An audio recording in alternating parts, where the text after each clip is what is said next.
Mesdames et messieurs, amis internautes de BLTV, bonjour et bienvenue sur ce nouveau numéro de votre émission Une semaine avec le Béninois libéré. Deux rubriques composent cette émission, la revue hebdomadaire des unes du quotidien Le Béninois libéré et la causerie débat en pied d'émission. Sans plus tarder donc, suivons la revue hebdomadaire du quotidien d'Agla, Le Béninois libéré avec Villon Justin Adané. Merci Oscar, bonjour à nos amis internautes. Merci d'avoir pris une fois encore le rendez-vous de votre émission dans laquelle nous explorons les différentes unes du journal Le Béninois libéré pour cette semaine du lundi 23 octobre au vendredi 27 octobre 2023. Le journal d'Agla placade en manchette stratégie cachée derrière le retour de l'ancien président devant la scène politique. Candidat Yayi, député pour prendre le perchoir. En deuxième de une de votre journal politique dans le Septentrion, Moël Bénin se renforce avec l'adhésion du ROT. Au sujet de la prétendue grâce présidentielle, les mises au point du ministère de la Justice et de la Législation. En quatrième de une de votre journal, reçu sur l'émission Zone Franche de Canal 3 Bénin, l'honorable Kazimi Sossou salue la réforme de l'administration territoriale. En bas de page de votre journal, fin en apothéose du championnat amateur senior de handball, Volcan Handball Club et Espoir couronné champion en hommes et en dames. Infatigable Sidikou Karimou et la FBHB tiennent le pari d'une organisation réussie.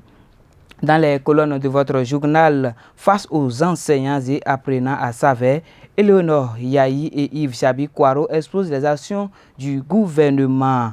Toujours dans les colonnes de votre journal, qualité d'offre de service, la Poste du Bénin remporte le prix du service client de l'année 2022. Chers amis internautes de BLTV, notre prochaine une, celle du mardi 24 octobre 2023, met en manchette élection générale de 2026, entêtement à ne pas libérer les prisonniers, Talon signe l'échec de son camp. Plus de détails dans les colonnes de votre journal. En deuxième de une, fronde contre les réformes du gouvernement à la CBDH, Lamagédon. Kapochichi, Hat, Adamon, Bissirou et sa clique contestent. Se croyant dans la cour du roi Péto, il complote contre l'accréditation du statut A de la CBDH. En troisième de une de votre journal, retard dans le paiement de la dette intérieure, la caisse de l'État sont-elles vides? Demande le journal avant d'ajouter. Sinon, qu'est-ce qui peut expliquer ce spédo-retard? En bas de page de votre journal, premier dialogue des jeunes pour l'avortement sécurisé en Afrique francophone à Cotonou. Le centre ODA outille les jeunes. Dans la colonne de votre journal, le bachelor de Canal Plus Afrique et dinguerie morale à Volo. Qu'attend la HAC pour intervenir? Les ministères de la Culture et des Affaires sociales largement interpellés. Continuons notre exploration des différentes unes des journaux de votre quotidien Le Béninois libéré par celle du mercredi 25 octobre 2023. Le quotidien met en manchette 2026, cacophonie au sein de la rupture et refus de talon de faire la volonté du peuple, le risque d'un chaos des LD au premier tour. En deuxième de une de votre journal, Ndama Radisson, selon le ministère gabonais du tourisme, Abdoul Osseni Ossa aurait acquis pour 26 milliards des biens publics. Le service correspondant inspecte ces biens ici au Bénin. En troisième de une de votre journal, paiement de la dette intérieure, les caisses de l'État se portent très bien, affirme le journal. Le gourmandisme et la mauvaise foi des DEPAF qui sabotent le paiement. En bas de page de votre journal, lutte contre le terrorisme, le Japon appuie le Bénin en matériel roulant.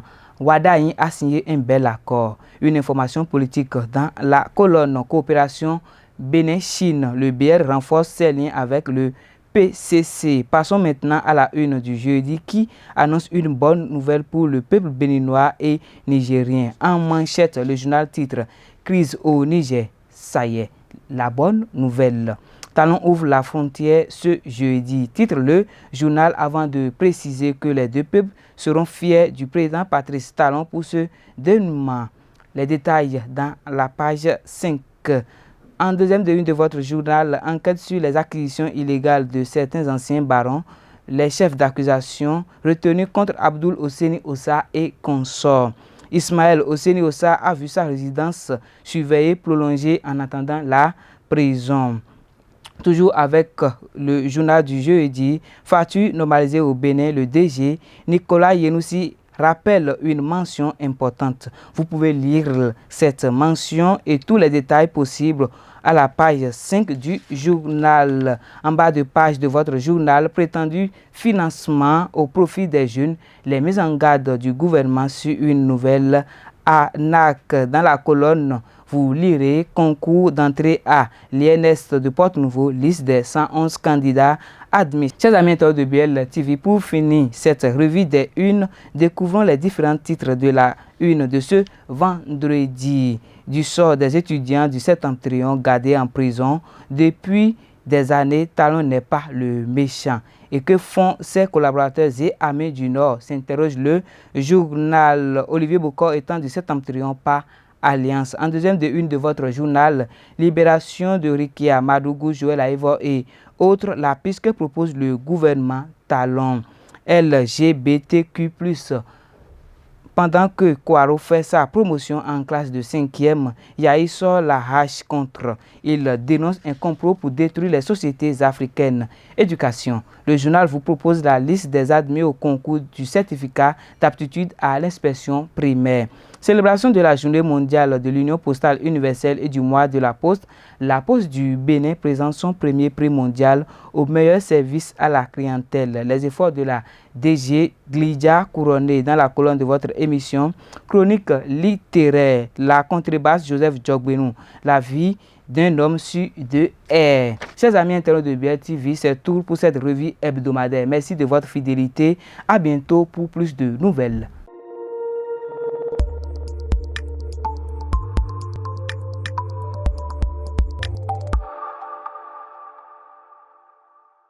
Nous sommes à présent dans le forum de discussion et nous recevons pour vous notre débatteur habituel, Akilou Yakoubou, directeur de publication du quotidien Le Béninois Libéré. Akilou, bonjour. Bonjour Oscar, bonjour chers internautes. Dans la parution du vendredi, vous avez titré « Du sort des étudiants du septentrion gardés en prison depuis des années, Talon n'est pas le méchant ». Et que font ses collaborateurs et amis, s'interroge le journal à la page 3, Olivier Bocor étant du septentrion par alliance.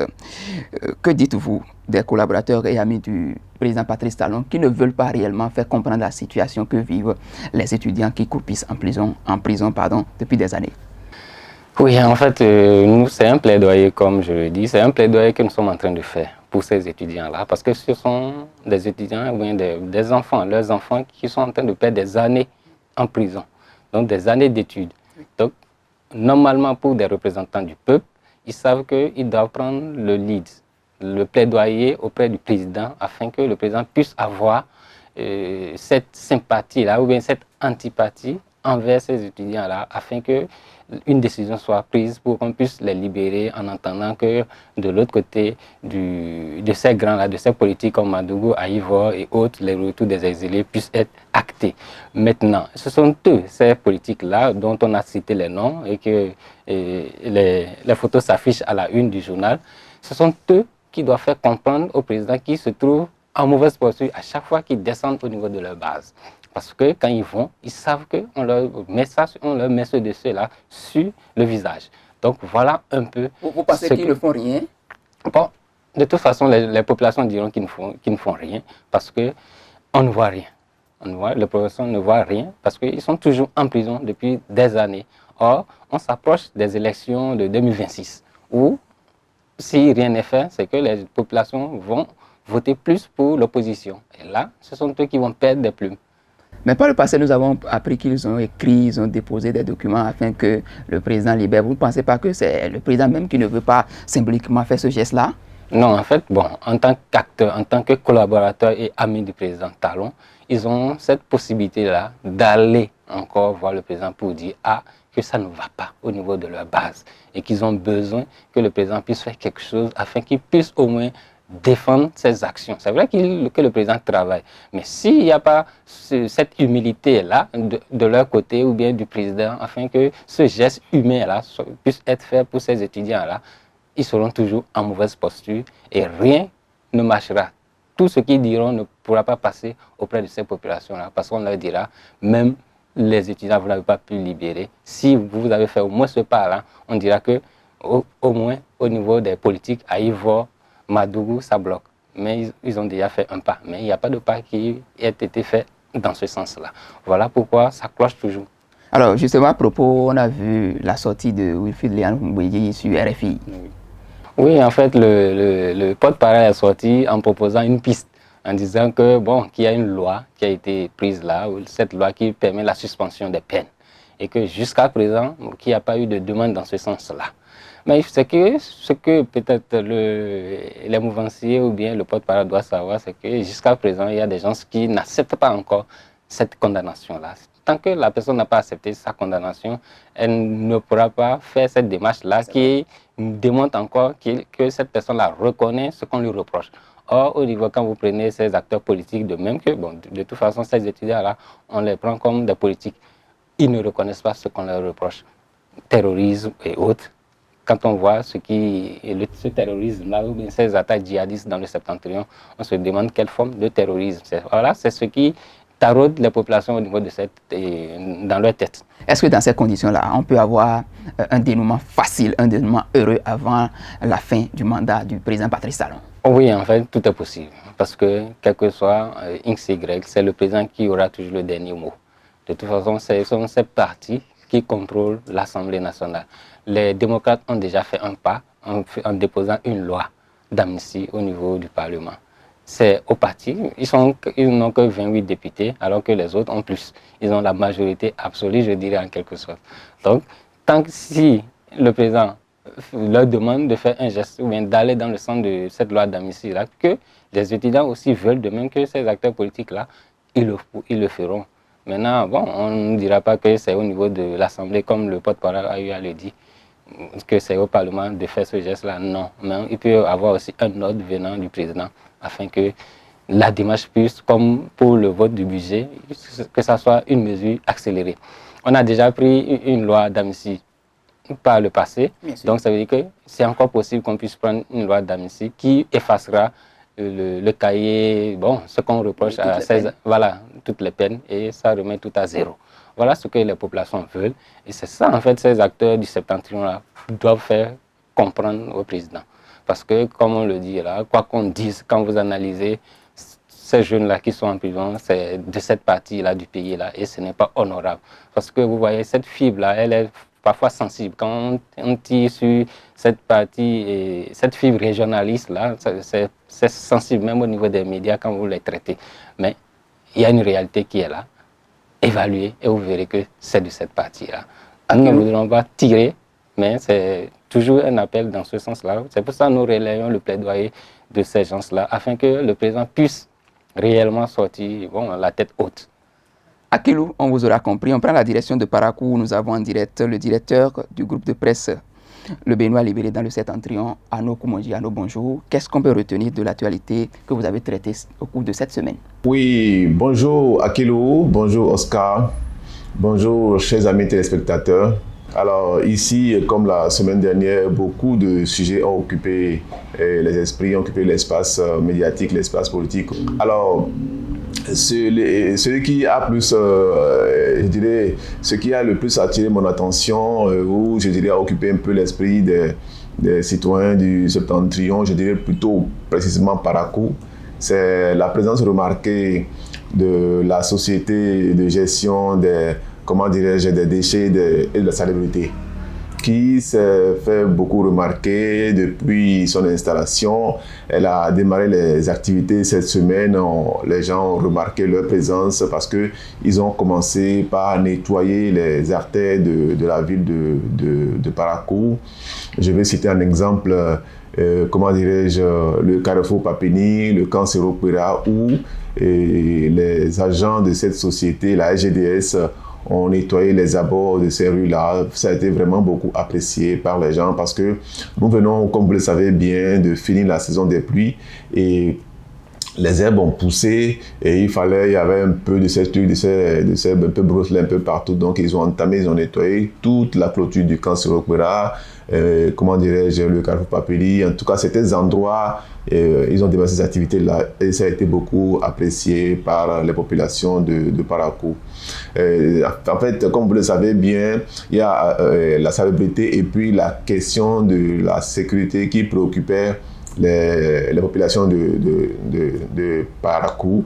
Alors, si cette question de la salubrité a été prise en compte, il va rester la question de la sécurité aussi, que je crois les autorités, locales et gouvernementales doivent également prendre en compte. Donc, c'est l'un des aspects sur lesquels je voudrais bien revenir dans le cadre du septentrion. Merci à vous à nos retours en studio. Akilou, dans l'une de vos parutions dans la semaine, vous avez titré LGBTQ+, pendant que Kouaro fait sa promotion en 5e, Yahi sort la hache contre. Il dénonce un complot pour détruire les sociétés africaines.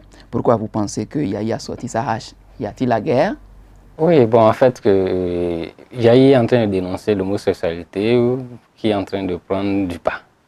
Et il y avait eu une dénonciation faite par un syndicaliste qui n'est pas aussi inconnu, c'est Thierry Dovonou, qui a relevé au niveau du curricula, programme d'études de la SVT, en 5e, l'introduction de l'homosexualité, du mot homosexualité, dans ce programme-là. Donc, il a eu à dénoncer en disant que les enfants ne sont pas encore matures en 5e pour qu'on puisse introduire l'homosexualité, même si le ministre, à travers un communiqué, condamnait son intervention en disant que non, que l'introduction de l'homosexualité au niveau du programme de la 5e, c'est juste pour dire que c'est une relation contre nature. Mais quand vous interdisez quelque chose avec un enfant, c'est que vous lui dites au moins ce qui est bon. Bien sûr. Maintenant, si c'est ce qui est mauvais, vous lui dites voilà ce qui est bon. Donc, dans une certaine mesure, vous êtes obligé de lui parler de l'homosexualité. Or, aujourd'hui, ces enfants ne sont pas encore matures. Aujourd'hui, on a des enfants de 10 ans, de 11 ans en 5e. Donc, ils ne sont pas encore matures. Voilà, on a eu, quand il a commencé sa dénonciation, nous, au niveau du Bénin libéré, on a pris cette dénonciation-là. Donc, c'est dans cette dynamique-là que l'intervention de Yahi à travers un post sur sa page Facebook est intervenue, où il disait que ces relations de contre nature, homme-homme, femme-femme, sont une abomination. Voilà l'expression qu'il a utilisée, parce que c'est condamné religieusement et ça va contre nos réalités africaines. Au Bénin, on ne nous a pas enseigné cela. Donc, ce n'est pas le programme au niveau de l'enseignement qui va nous amener cette affaire d'homosexualité où c'est LGBTQ+, aujourd'hui, les lesbiennes, gays et autres, trans, bi, voilà. Donc, voilà ce que Yahi est en train de condamner. Et il a eu à lancer un appel en disant mobilisons-nous pour contrecarrer cette relation contre nature qu'on est en train de promouvoir. Et je me rappelle, le syndicaliste disait au ministre, si c'est qu'il n'y a pas un financement à travers cette introduction-là, qu'on sorte ça simplement du programme. Je pense qu'il a raison. Et même s'il n'y avait pas de financement, on n'a pas besoin de prendre des curricula de formation comme ça pour imposer à nos élèves, à nos enfants. Ils ont eu, bon, pour eux, ils ont trouvé leur raison. C'est de dire que oui, pour que les enfants finiront par découvrir ce que c'est que l'homosexualité.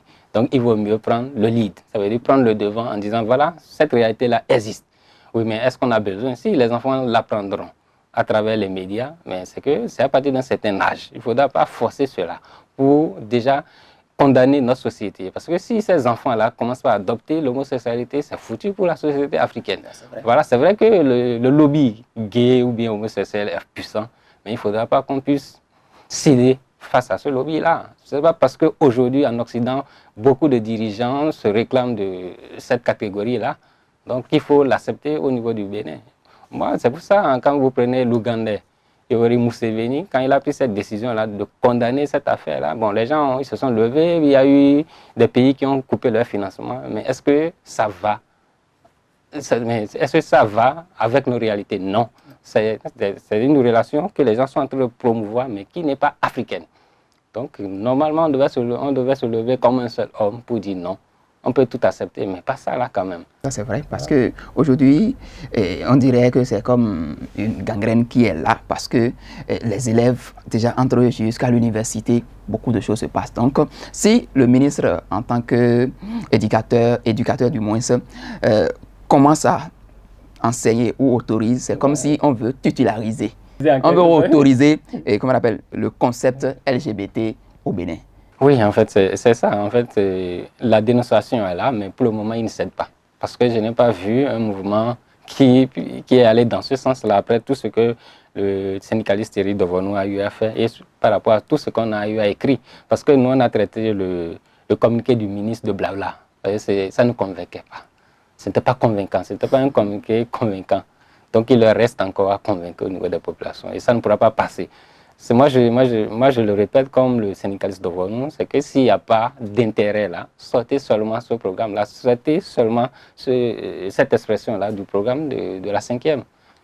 Mais voilà, vous pensez que il n'y a rien derrière? Qu'est-ce qui pourrait se cacher derrière le fait que depuis ces différentes dénonciations, le ministre n'ait pas agi pour sortir ce curriculum de formation-là de l'enseignement des élèves? Peut-être qu'il ne pourra pas le dire.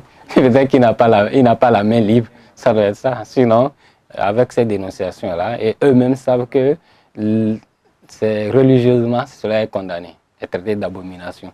Et je ne pense pas qu'il y ait une religion qui autorise cela, que ce soit nos religions endogènes, les religions révélées, comme on le dit.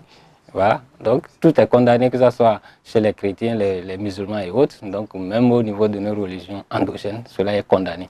Parce que ça, c'est une menace, comme Yahi le disait, contre l'espèce humaine elle-même.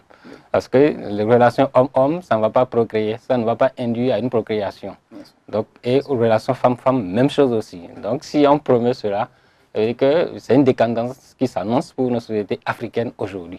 Voilà pourquoi Yahi déjà, on peut dire en tant que président du Parti Les Démocrates, a déjà pris ce lead-là pour dénoncer cela. Donc, c'est un premier combat qui commence. Il pourrait avoir gain de cause? Ça, c'est le gouvernement qui pourra le dire. Et aussi, s'il y a un lever de bouclier, si les gens se mobilisent, le gouvernement sera obligé de céder. Parce que ce n'est pas un truc qui est important pour nous. On n'en a pas besoin. En aucun cas, cela n'empêche les enfants d'évoluer. Mais sortez seulement pour ne pas gangréner déjà nos enfants.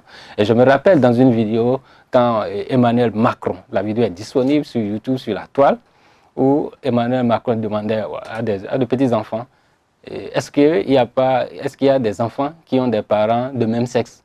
Et il y a une petite fille noire qui a tiqué, qui s'est dit, est-ce que cela existe? Donc ça démontre déjà que même en Occident, c'est une abomination, comme on le dit.